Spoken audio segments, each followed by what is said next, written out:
It was my very first day in the UK, and my heart was beating incredibly fast. Everything around me felt brand new, exciting, and honestly, a little bit terrifying. I was standing right in the middle of the grand, chaotic train station in London. For months, my ultimate dream was to visit a small, beautiful village in Scotland called Glenfinnan. I wanted to see the famous historic stone bridges and walk through the green valleys. I adjusted my heavy backpack, pulled my warm new jacket closer to protect myself from the cold breeze, and tightly held my paper ticket. The station was unbelievably crowded. Hundreds of people were running everywhere to catch their trains. Families were loudly arguing about their luggage, and automated announcements were playing constantly from the speakers above. I felt so small and completely confused by the huge crowd. To find my way, I walked closer to the massive electronic departure screen on the wall. After checking the times carefully, I saw it. Scotland, Platform 9. I quickly found the platform, walked fast toward the silver train, and jumped inside just a few seconds before the heavy doors closed with a loud click. I found an empty seat next to the window, took a long, deep breath, and smiled to myself. I made it. I survived my first 30 minutes in London. While the train was smoothly moving out of the city, I opened my guidebook to read about the Scottish mountains and historic castles. I watched the grey urban buildings disappear, quickly replaced by beautiful green trees and small villages.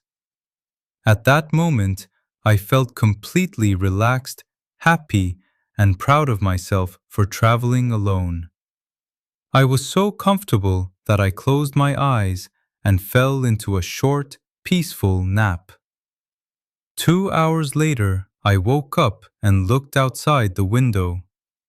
The view was absolutely beautiful, but suddenly, a wave of nervousness hit my stomach. Something felt very wrong. Instead of the tall, green mountains and historic stone bridges I expected to see in Scotland, the landscape was totally different. I saw long, flat fields, sandy roads, and small beach houses. The sky was a bright, clear blue, and I could almost smell the salt of the ocean in the air. Are there palm trees in Scotland? I asked myself, feeling increasingly worried. I realized I needed to ask for help. I turned to the elderly passenger sitting directly across from me, who was quietly reading a morning newspaper. "Excuse me," I said politely, trying my best to keep my voice calm. "Is this train going to Glenfinnan, Scotland?" The man stopped reading, lowered his newspaper, and looked at me with great surprise. Then he smiled kindly. "If you want to go to Scotland, you are on the wrong train, my friend," he said gently. "This train is heading completely south. We are going to the beautiful beaches of Cornwall." My heart instantly sank. I looked out the window in absolute shock.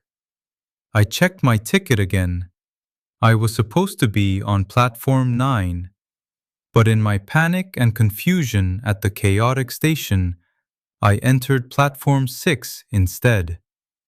My dream trip to the cold Scottish mountains was gone. Instead, I was completely lost on my very first day in a brand new country, traveling towards the sunny ocean.